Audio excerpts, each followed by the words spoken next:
Let me start with a simple but important question. Have you ever been told that you cannot do something just because of your gender? Think about it for one moment. For example, the girls can't play soccer and the boys can't cry. There are the traditional gender roles, and I want to talk about it today. Hello everyone, my name is Lucero, and today I want to talk about this situation, family and gender roles in our society. This is a topic that affects all of us because expectations about gender are everywhere in our families, in our schools, in our places, and even in workplaces and online.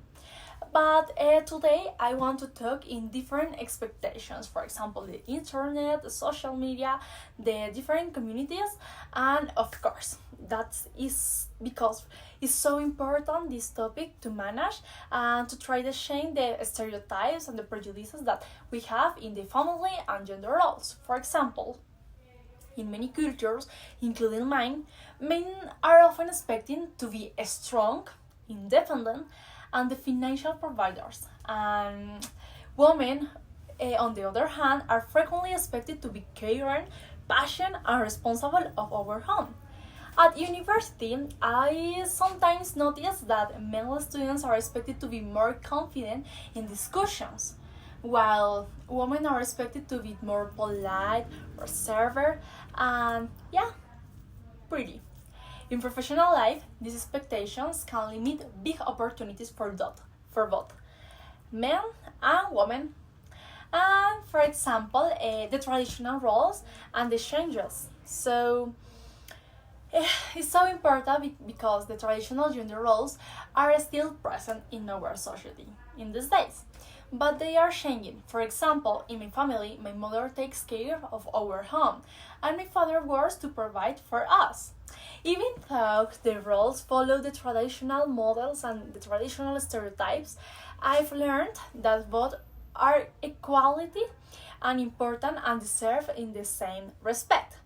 This shows that gender roles can be understood in a new way that values everyone's contribution. And it's like the equity. Other big point is the impact of media and internet. It's so important because the media and the internet play a huge role. Social media often reinforce stereotypes, like women needing to look perfect and men needing to be tough. But at the same time, the internet gives us like a new voices and space where people can challenge those stereotypes and share more inclusive perspective and try to create disruptive contributions for this topic, the family and the gender roles. And another thing that is important is the personal experience that I have in my profession. In my university life, I see both equality and inequality. For example, some professors and classmates promote inclusion, while in other moments I notice old-fashioned attitudes. In my future profession as a student of international and business relations, I believe that it's important to challenge the stereotypes and create new environments where everyone feels respected and no matter their gender. But I want to talk about other topic that is important in this specific moment and is the community LGBTIQ+, and it's impossible to talk about gender without considering this community. Many of them still faces discrimination, but they are also creating powerful movements that show us how diverse identities can enrich the society with important values and respects and yeah, the equity because all of us we are important.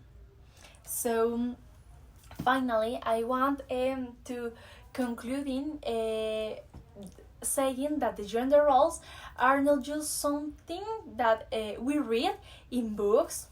They are part of our daily life. We all have the responsibility to question them, adapt them, and make them more inclusive. And finally, I want to make you a final question for you. And it's because I like to ask if in your country, what do you think has changed the most about traditional gender roles in the last few years? So that's all, and see you next time. Bye bye.